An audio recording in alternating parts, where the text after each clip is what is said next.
वक्रतुंड महाकाय कोटिसूर्य समप्रभ निर्विघ्नं कुरु मे देव सर्वकारेषु सर्वदा। लोकाभिरामं रणरङ्गधीरं राजीवनेत्रं रघुवंशनाथं कारुण्यरूपं करुणाकरन्तं श्रीरामचन्द्रं शरणं प्रपद्ये। कर्पूरगौरं करुणावतारं संसारसारं भुजगेन्द्रहारं सदा वसन्तं हृदयारविन्दे भवं भवानी सहितं नमामि। मनोजवं मारुततुल्यवेगं जितेन्द्रियं बुद्धिमतां वरिष्ठं वातात्मजं वानरयूथमुख्यं श्रीरामदूतं शरणं प्रपद्ये। सीताराम चरणरति मोरे अनुदिन बढ़मुया अनुग्रह तोरे। जय विधिनाथ होय हित मोरा करहु सुबेगी दस मैं तोरा। सिया राम मैया सब जग जानी करहूँ प्रणाम जोर जुग पानी। सियावर रामचंद्र भगवान की जय। उमापति महादेव जी की जय। पवन सुत हनुमान जी की जय। गोस्वामी तुलसीदास जी महाराज की जय। सद्गुरुदेव भगवान की जय। आज हम चर्चा करेंगे शिव जी की विवाह की कुछ बातें। जब सप्तऋषि गए हैं राजा हिमांचल के वहाँ पे सारी बातें हुई हैं। आगे की कथा है, उसकी बातें हुई हैं। लग्न पत्रिका बनी है। वह लग्न पत्रिका ले आकर के सप्तऋषियों को देते हैं राजा हिमांचल और प्रणाम करते हैं और उनसे विनती करते हैं कि यह लग्न पत्रिका किसी तरह से हमारे बाबा के पास, महादेव जी के पास पहुंचाया जाए। वह सप्तऋषि लग्न पत्रिका लेकर के वहाँ से चलते हैं। कहाँ पहुँचते हैं? ब्रह्मा जी के पास। और ब्रह्मा जी के पास जा कर के और वो लोग ब्रह्मा जी को लग्न पत्रिका देते हैं और ब्रह्मा जी लग्न पत्रिका पढ़ करके सबको सुनाते हैं। उसे सुनकर के सब मुनि और देवता और सारा समाज जो है हर्षित होता है, खुशी मनाता है। आकाश से फूलों की वर्षा होने लगती है, बाजे बजने लगते हैं और दसों दिशाओं में मंगल कलश सजा दिए जाते हैं।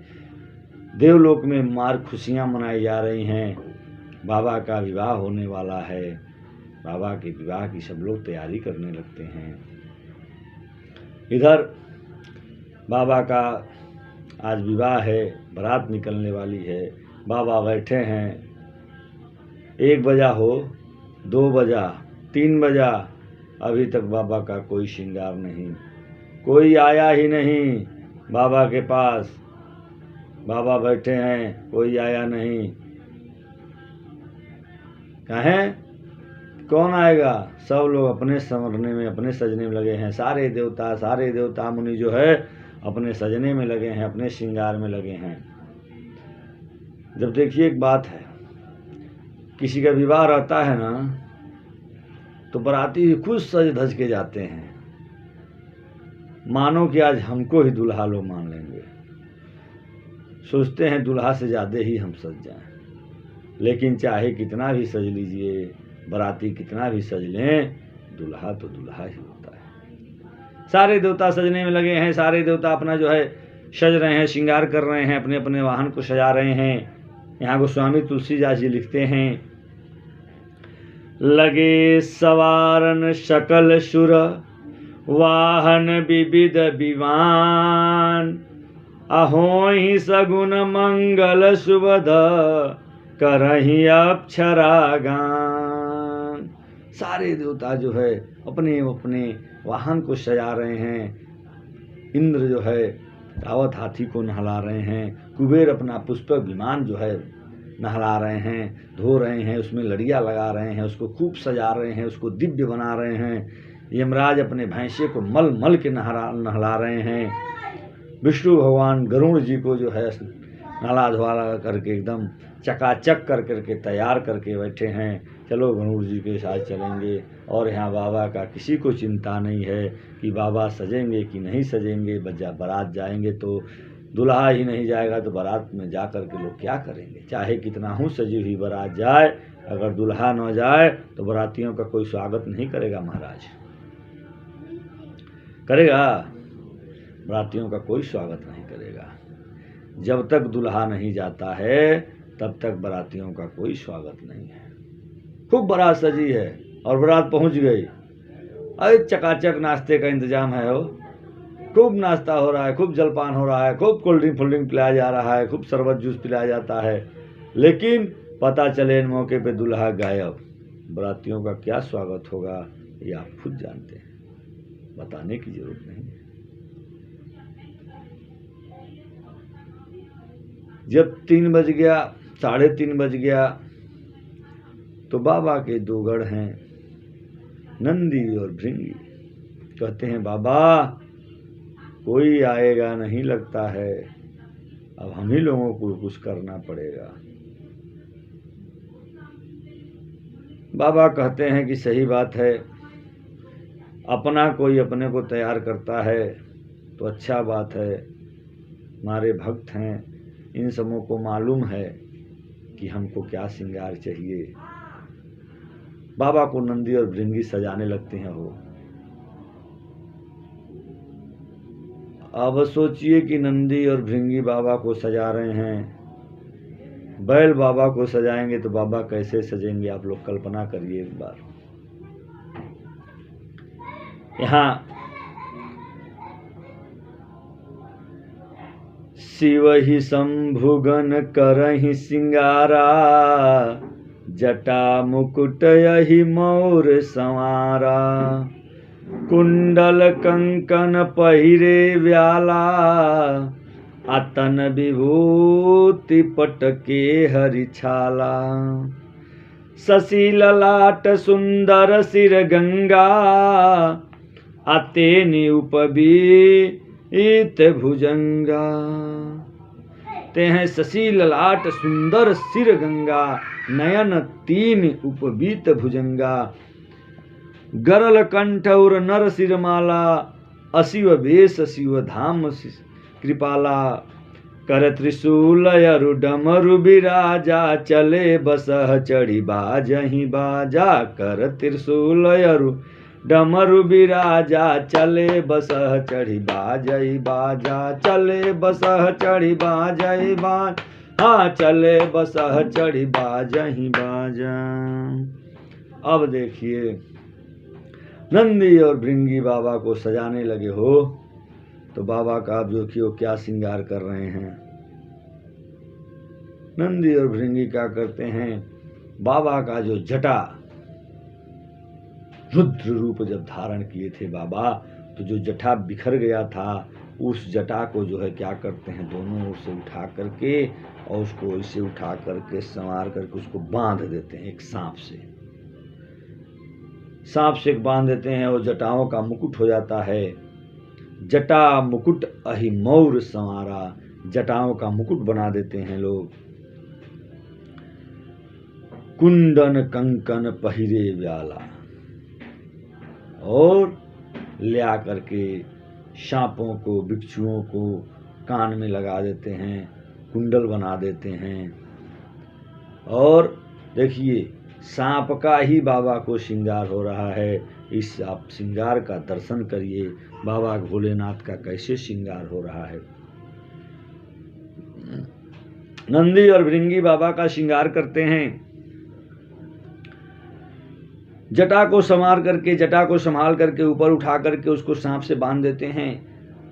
कानों में सांप को पहरा करके उसमें बिच्छू को लटका देते हैं। बाबा का कुंडल हो जाता है। बाजूबंद बाबा का बना देते हैं। सांप को पहना करके बाजूबंद बना देते हैं। और बासुकी सांप को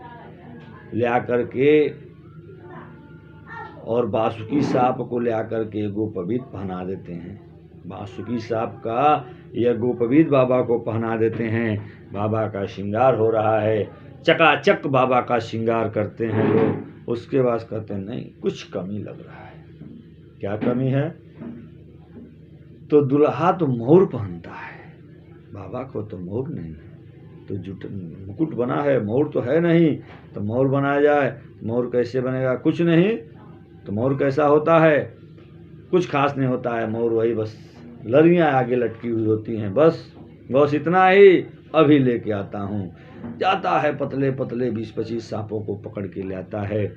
और ले आकर के सारे सांपों का फन ऊपर और जो है पूंछ नीचे करके और एक तरफ करके बांध देता है। और बांध करके और बाबा के ऊपर मुंह रख देता है सिर पे। पूंछ सब बाबा के सामने लटक जाती है। ऊपर फन फैलाए सांप जो है बैठे रहते हैं। इसे सब फैल बना सांप जो है मुख फैला करके बैठ जाते हैं। और पूंछें सामने लटक रही हैं। बाबा का मौर हो जाता है। कहा है कि अब तो ठीक है, दुल्हा तैयार है। नहीं, दुल्हा भी तैयार नहीं है। तो दुल्हा तो कुछ पहना ही नहीं है। दुल्हा को तो कुछ पहनाना चाहिए। तो नंदी कहता है बाबा एक बात बोलें। बोलो। कह रहे हैं अगर आप बुरा न मानते तो आप खड़े होते, तो जिस पे बैठे हैं इसी को हम लोग पहना देते। अब इतना भाव से कोई कहेगा हो श्रृंगार करने के लिए, सजाने के लिए, तो कोई मना करेगा? बाबा खड़े हो जाते हैं। नंदी भृंगी क्या करते हैं कि मृगछाला को उठा करके कमर में बांध देते हैं। एक सांप से ले करके और उसी सांप से उसको बांध देते हैं। बाबा का कहता है कि अब तो ठीक है। बाबा कपड़ा भी पहन लिए। नहीं, अभी भी कुछ कमी है। अब क्या कमी है? तो दुल्हा के गले में माला होता है, बाबा के गले में माला नहीं है। जाता है शमशान से जो है और नरमुंड लेकर के जो है चला आता है।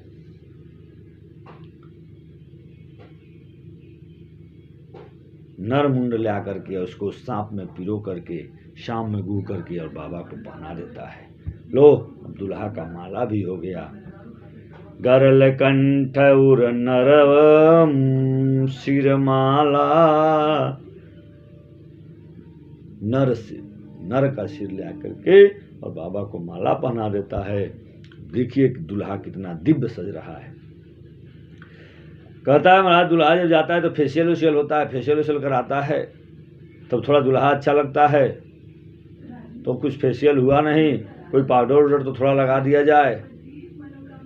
तब क्या करता है, जाता है शमशान से और गरम जो है एकदम जलती हुई चिता से भस्म लेकर के और भस्म ले आकर के बाबा को लगा देता है। भस्म लगा नहीं देता है, बाबा को पोत देता है। पूरा पोत देते हैं सब।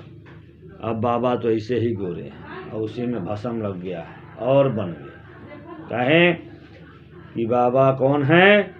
कर्पूर गौरम करुणावतारम। बाबा कर्पूर गौरम है।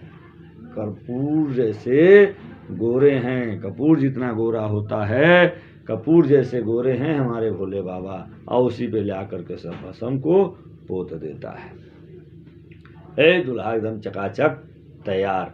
अब बारात निकलने की तैयारी है। टक्कर त्रिशूल। कहते हैं भाई कि दुल्हा जाएगा तो ऐसे नहीं जाएगा, तो दीजिए। तो कर में त्रिशूल और डमरू लेते हैं। कर त्रिशूल और डमरू भी राजा। और चले बसह चढ़ी बाजा ही बाजा।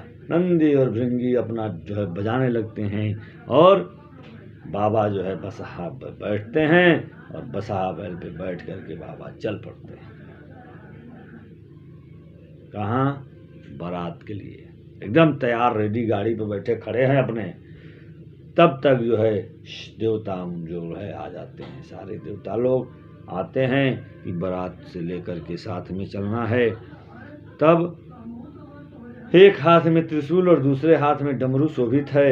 शिव जी बैल पर चढ़ करके चले, बाजे बज रहे हैं। शिव जी को देख करके क्या हुआ, जब सारे देवता आए तो देवताओं की स्त्रियां जो हैं वह शिव जी को देख करके हंसने लगी। ये दुल्हा है, यही दुल्हा है। बाप रे बाप, इस दुल्हा से कौन अपने लड़की का शादी करेगा? तो सारी स्त्रियां क्या कहती हैं, बरलायक दुल्हिन जग माही। कहते हैं कि बर लायक दुल्हन जग में नहीं है, बर लायक दुल्हन जग नाही। इस जग में इस बर के लिए कौन दुल्हन है? कौन बाप अपनी बेटी का शादी इसके साथ करेगा?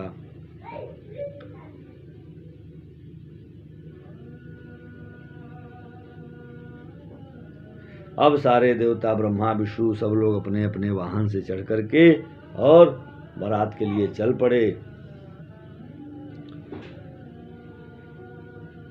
जब बारात चलने लगती है तब विष्णु भगवान ने सब दिक्पालों को बुला करके हंस करके ऐसा कहा, सब लोग अपने अपने समेत अलग अलग होकर के चलो, सारे लोग अलग अलग होकर के चलो। क्यों? हे भाई, हम लोग की यह बारात जो है बर के योग्य नहीं है। बर अनुहारी बारात न भाई। बर जो है यही कहते हैं कि बारात के लायक दुल्हा नहीं है, कहते हैं दुल्हा के लायक यह बारात नहीं है। और लोग जो है करके आगे आगे चलने लगते हैं। शिव जी महाजीव देखते हैं, अरे भाई वो सब आगे आगे भगे जा रहे हैं, दुल्हा पीछे पड़ गया है। तो कहते हैं कि सब देवता चले जा रहे हैं। तो नंदी से कहते हैं, नंदी अपने वालों को बुलाओ। जितना मजा अपने समाज में आता है उतना मजा दूसरे के समाज में नहीं आता है। अपने वालों को बुलाओ। अरे नंदी ने फूंका श्रृंगी है कि महाराज अपने वाले को तो हम लोग निमंत्रण ही नहीं दिया है, वो तो आए ही नहीं है, वो कैसे आएंगे? बाबा कहते हैं सारे आए हैं, छिपे हैं, तुम बुला के तो देखो। आदेश पाते ही नंदी ने भृंगी ने फूका श्रृंगी और सारे चले आए। हर हर महादेव, हर हर महादेव, हर हर महादेव। सारे जो है आ गए, सारे पहुंच आए बारात में। तो बाबा के गढ़ कैसे हैं वो स्वामी तुलसीदास लिखते हैं, को मुखहीन विपुल मुख काहू, जय शिव शंकर जय भोला। बिनु पद कर को बहुपद बाहु, जय शिव शंकर जय भोला। विपुल नयन को नयन विहीना, जय शिव शंकर जय भोला। हिष्ट पुष्ट को अति तन खीना, जय शिव शंकर जय भोला। तनखी हिष्ट पुष्ट को अति तन खीना, जय शिव शंकर जय भोला। हिष्ट रिष्ट पुष्ट को अति तन खीना, जय शिव शंकर जय भोला। तनखीन को अति पीन, पावन को अपावन गति धरे। भूषण कराल कपाल कर सबक, साध्य सोनित तन भरे। कर स्वान सुवर सिगात, मुख गण वेशय गणित को गणे। बहुजिना सप्रेत पिशाच, जोगी जमात वर्णत नहीं बने। हाँ जमात वर्णत नहीं बने, हाँ जमात वर्णत नहीं बने। कहते हैं कि को मुखहीन विपुल मुख काहू, किसी का मुख ही नहीं है, ऐसे गढ़ाए। किसी के चार चार मुख है, बिनु पद कर को बहुपद बाहु। किसी के पैर ही नहीं हैं और किसी के अनेकों पैर हैं। विपुल नयन को नयन विहीना। किसी के नयन ही नहीं हैं, किसी के कई नयन हैं, कई नेत्र हैं। एकता है, किसी के सिर नहीं, किसी के हाथ नहीं, किसी के पैर नहीं, किसी के तमाम पैर हैं, तमाम हाथ हैं। कोई एकदम दुबला पतला है, कोई एकदम हिष्ट पुष्ट है, तंदुरुस्त है। ऐसे जो है बाबा के गढ़ जो है बाबा के बारात में पहुँचे हैं। और कोई अपवित्र वेश धारण किए हुए है, कोई भयंकर गहने पहने, हाथ में कपाल लिए है और सबके सब शरीर में ताज़ा खून लपेटे हुए हैं। गधे, कुत्ते, सूअर और सियार के से वन के मुख हैं। गढ़ों के अनगिनत भेषों को कौन गिने। बहुत प्रकार के प्रेत, पिशाच और योनियों के डाकिनी शाकिनी सब आई हैं।